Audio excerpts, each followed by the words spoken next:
10 years from now, you could still be at the same desk, earning the same paycheck, wondering why you never got ahead. And the truth is, it won't be because you're lazy. It may be because nobody ever taught you the millionaire habits. These are not pseudo habits. You don't have to wake up at 4 a.m. and drink 37 gallons of water. These are real proven habits that compound over your life. And wait until you hear habit number 9. It's the one that very few people talk about, but in my experience, it separates people who stay stuck from those who truly break through. Let's get started. Stop saying you like to learn. Everybody says that. I like to breathe oxygen. You know what most people mean when they say they like to learn? They mean they follow motivational accounts on Instagram and they save quotes they don't look at again, and they watch YouTube videos at 2x speed while scrolling Twitter. That's not learning, that's entertainment. People who are successful do not merely dabble. They invest in themselves and they can prove it. So let's take a look at your time. Show me your calendar. Let's take a look at your spending. Show me your money. If you are serious about learning, it will show up on your calendar and in your spending. I had a reader who bought one of my courses, actually went through the material and applied it, and landed a $20,000 raise. They spent money, they spent time, and they made ROI, return on investment. Compare that to the person who says, yeah, I'll get to it someday. Oh, I'm reading this quote from Albert Einstein. 10 years later, they're still at the same desk, same paycheck, same excuses. The truth is, successful people who you admire are probably spending time on improving themselves. It could be learning about business. It could be improving their fitness. They could be doing it through books, coaching, courses, classes, networking. It's all part of a system. It's not random. It is intentional. And notice that I did not say free YouTube videos, even though you are watching a free YouTube video right now. This is great. It's the first thing. But if you want to truly intentionally improve, you've got to go deeper than YouTube videos alone. You know, I had this realization a while back when I would go to the gym and I used to just randomly start doing whatever exercise was in front of me. Bicep curl sounds great. Chest press sounds great. Leg curl, perfect. I had no intention. I had no system. And I was frustrated that I wasn't making progress. But when I look back, it actually makes perfect sense. I wasn't following a system. I didn't have a plan. And so the stuff I was doing was just purely random. That's how so many of us act when it comes to self-improvement. We watch a random YouTube video, then we listen to some random audiobook, but there's no plan. There's no intention. Successful people flip that around. They invest in themselves with a plan, and then they use those results to get something they want. Maybe they buy a nice trip guilt-free. So let me ask you, where are you putting your money right now? Where are you putting your time? If you are serious, self-development shows up on your calendar and in your spending. Here's your action step. Comment below with one book, class, or skill that you are actively learning right now and what that is going to allow you to do. And if you don't know where to start, you can go to iwt.com/programs to access my most popular step-by-step online programs. Okay, maybe you're already putting time into improvement, but are you using it well? There's a common myth when it comes to getting really good at something that you just need 10,000 hours. This is a highly oversimplified rule that just communicates to people you just need to keep at it, but that's not true. We don't just need 10,000 hours. We need deliberate, intentional practice. That's a huge difference. And I saw it in myself. When I used to go to the gym, I didn't know what I was doing. I was nervous, I was intimidated. So usually I would just go on the treadmill because it felt safe, or I would do bicep curls because I knew how to do them. But when I finally got serious, I hired help. I used my money and my time to make intentional, deliberate practice. I learned how nutrition works. I had my trainer show me what truly intense workouts look like. And I transformed from a skinny Indian guy into somebody who understood fitness. I want the same for you in whatever part of life you're trying to improve at. You want to get good at interviewing? Don't just do one mock interview with your roommate. Do 50, record them, watch them back, notice where you stumble. Each time you do it, improve one thing and log it all. That is what successful people do. They don't treat practice as a box to check. They treat it as the thing that helps them become masters. I find this is so true when it comes to people applying for jobs. They take the same resume and send it to 100 different companies. They get rejected over and over and over again, and they never stop to evaluate what's working, what's not, what needs to change. That's not deliberate practice. That's just insanity. Successful people practice deliberately. They get better every single time, And that 1% improvement compounds. Here's your action step. Write down one skill that you're working on right now. I want you to write down how many reps you've actually put in. For example, how many times have you sent your resume out? And then I want you to add another column in this table. What are you improving each time you send that resume out? By the way, if you want structured practice with accountability and you want to earn more money, you can check out my Earn 1K program. It is designed to help you launch your first profitable business fast with step-by-step reps, and we show you exactly what to improve each time. A lot of people that I coach start off playing defense with their money. They wait until the end of the month, they look at their credit card bill, they go, oh, I guess I spent that much. That's defense. That's reactive. Successful people play offense. They don't wait to be surprised. They negotiate, they automate, they get aggressive. Let me give you an example. One of my readers called up their landlord and negotiated $175 off their rent. $175 is not just a one-time win. Every single month for as long as they live there, they've negotiated that savings. That is playing offense, and that compounds into thousands of dollars over time. Think about the objection. Think about the voice in the back of your head. My landlord won't do that. They won't even pick up the phone. Many of us will complain about how expensive everything is, but we won't take 10 minutes to call our landlord or learn how to negotiate rent or our cable company or our credit card. Why? We have a lot of reasons, but deep down, a lot of us are afraid of looking cheap, afraid of hearing no, and so we stay quiet. Meanwhile, the people who play offense are running circles around them. They're not afraid of hearing no. They've heard no more times than anyone else because they've simply taken more swings than anyone else. They negotiate raises. Most of the time they get rejected, they get blown out, but it just takes once to get that raise, which then compounds for the rest of their life. They automate their savings so it grows while they sleep. They set up their conscious spending plan so they know exactly how much money is going to investments and savings and guilt-free spending.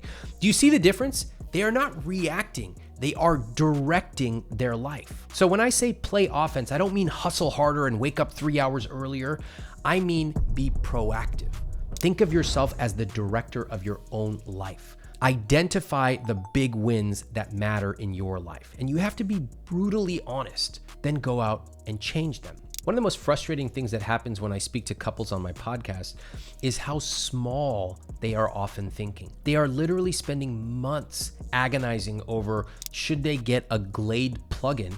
We're talking about $10 or $20. But successful people are asking $30,000 questions. Should our investment contribution rate be 7% or 9%? Can we negotiate our salary? Can we start a side business? Can we cut our fixed costs down by 3% and redirect it to savings?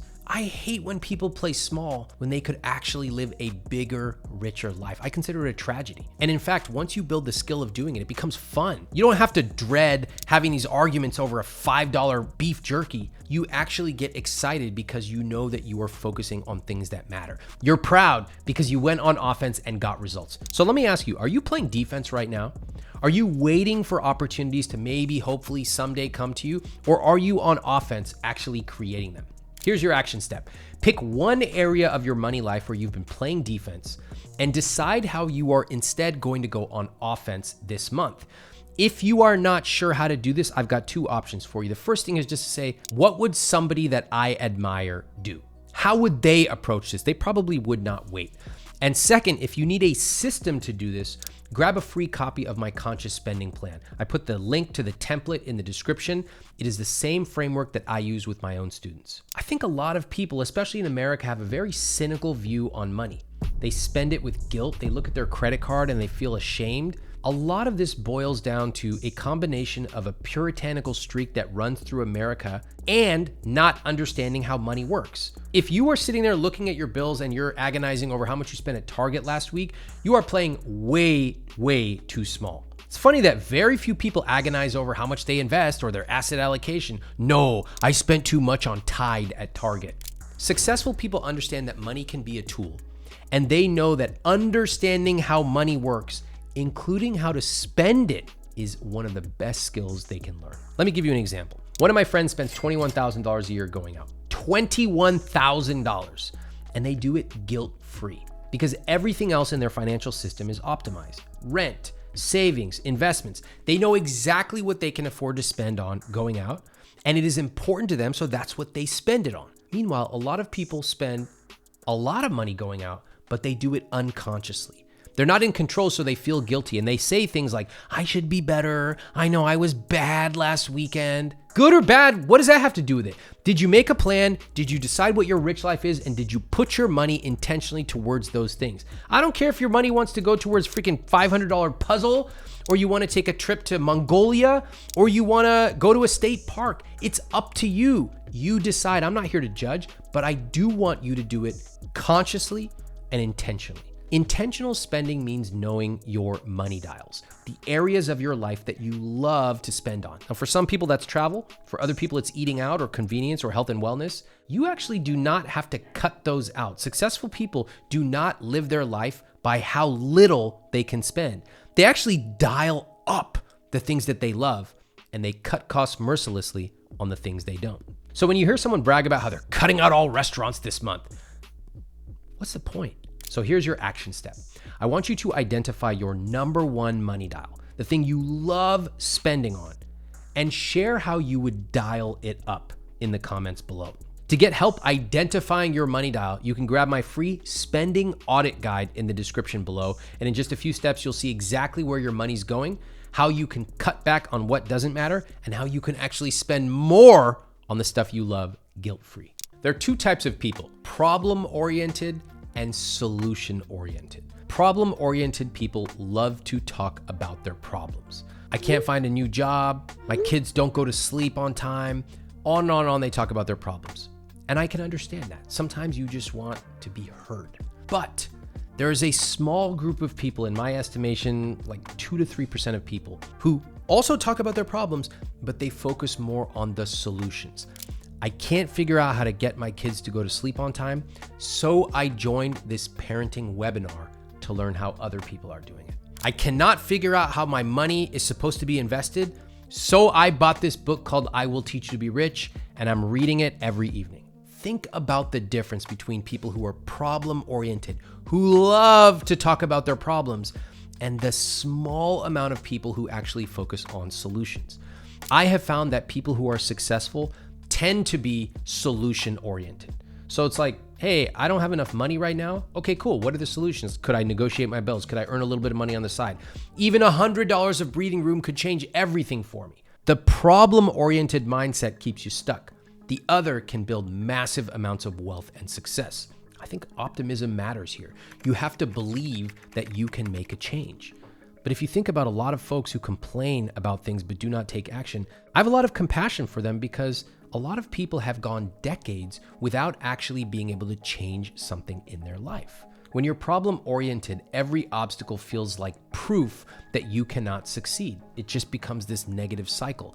On the other hand, when you get a small win, when you're able to make a small change and actually reflect on it, you start on that path to becoming solution-oriented. And then every obstacle is just another challenge to solve. Think about it. Think about the people you know who have things going on in their life. Not everything is perfect, but they somehow manage to handle it all. It's not that they are magical or that they're some alien from a different planet. They see problems differently than other people. I remember I had a reader who told me she could not save any money at all, zero. I looked at her finances. Within a month, she had freed up $250. Same income, same expenses. What was the difference? It wasn't me going in there and doing some abracadabra math. She shifted her mentality from I can't to how can I? Again, there is a lot of complexity around being able to make change. Sometimes you're in a system that makes it incredibly difficult. If you're taking care of 3 kids as a single parent, how are you going to find an hour a week to read a book? That's difficult, and I acknowledge that. But I also want to challenge you to focus on what is practical for you. So if you catch yourself saying, I can't, maybe reframe it. I can't right now, but how would I be able to a week from now, a month from now? Is there a way that I could scope it down? Instead of having to take a full bite, maybe just take a little nibble at improving. This is the shift that changes everything. Here's your action step. Take one complaint you've made this week and rewrite it as a solution. Share it in the comments. And this is gonna be really hard for a lot of people, because you're gonna realize You've gone years talking about problems and never coming up with a single solution. Share your solution in the comments. By the way, if one of your complaints is I don't have a good business idea, I want to start a business, I want to make more money, I want to tell you about my Earnable program. Earnable is my step-by-step program that helps you start and grow your side business, even if you have no business idea and no experience. Earnable students are out there making $1,000, $5,000 a month, even $100,000 using skills they already had, many of them while still working at their full-time jobs. So if you want a proven roadmap, go to iwt.com/earnable or click that link in the description below. Oh my God, this one is hard. I am still working on improving this one. Too many of us sit in jobs we don't like for years. We quietly stew about it. We complain to our friends, we scroll about job listings, but we never actually ask for help. Think about it. When was the last time you asked a mentor or a peer or somebody in your network for feedback or advice? For a lot of people, the answer is never. I was helping someone find a job and they never directly asked me for introductions. Like this went on for weeks and weeks and weeks. I was like, why have you not asked me to introduce you to these 5 people? You know that I'm connected to them on LinkedIn. And they just look completely shocked. I never thought I could do that. If you want to succeed, you have to learn the skill of asking for help. I've seen this over and over with my students. In Earn 1K, the people who asked for feedback often double their rates. Not because they're more talented than anybody else, because they are willing to ask for guidance from their prospects, from their customers, from other peers in the Earn 1K group. The quiet ones, the ones who sit back and hope for the world to recognize them, they just get passed over and they get stuck and they never understand why. Successful people are not afraid to say, I don't know, can you help me? Hey, would you be willing to take 10 minutes on Zoom? I can work around your schedule. I'd love to ask you 2 questions about your career trajectory. I know this personally because I am in a CEO group where once one of the members of the group told me, he pulled me aside and respectfully said to me, Ramit, this group is about asking for help. And right now you are not demonstrating that skill. You need to ask for help more effectively. Damn, that's the kind of feedback that you just feel in your stomach. He delivered it respectfully, but it was painful to hear, but it's also true. I was not doing a great job at asking for help. And as I have tried to become more effective at it, I realize, oh my God, this affects me in so many different ways. In my own relationship, sometimes I have to really pay attention to asking for what I want. At work, I need to sometimes be clear about asking for what I want or sometimes just saying what I want. So I want to share this with you because a lot of us struggle with the same thing. Instead of silently struggling, let me encourage you to send the email, ask the question, make the request. You will be shocked how many doors open up when you just ask. Here's your action step. Reach out to one colleague this week about getting some career advice. If you don't know where to start, you can use my job search clarity document. It's free. It'll give you clarity on the exact questions to ask when you talk to mentors or peers. The truth is, no one is coming to save you. No one is going to fly down from heaven and hand you a raise. No one is going to magically create the perfect role for you. And the truth is, if you do not speak up, you will be overlooked. One of my colleagues, Sheena, did this perfectly. She sat down, she made the case for a new role and her desired compensation. She was clear about it. She was confident. That one conversation changed the trajectory of her career. And please remember, every raise compounds. If you negotiate a $10,000 raise today, over a decade later, that's lots more money than you would have ordinarily had. Oh, and by the way, that raise also becomes the baseline for your next raise. Or you don't have to do that. When you hear me say a $10,000 raise, your first reaction might be $10,000. That's so unrealistic, Ramit. You're out of touch. And you just talk yourself right out of changing. How many of you just did that? That voice in your head you think is your friend is actually your mortal enemy.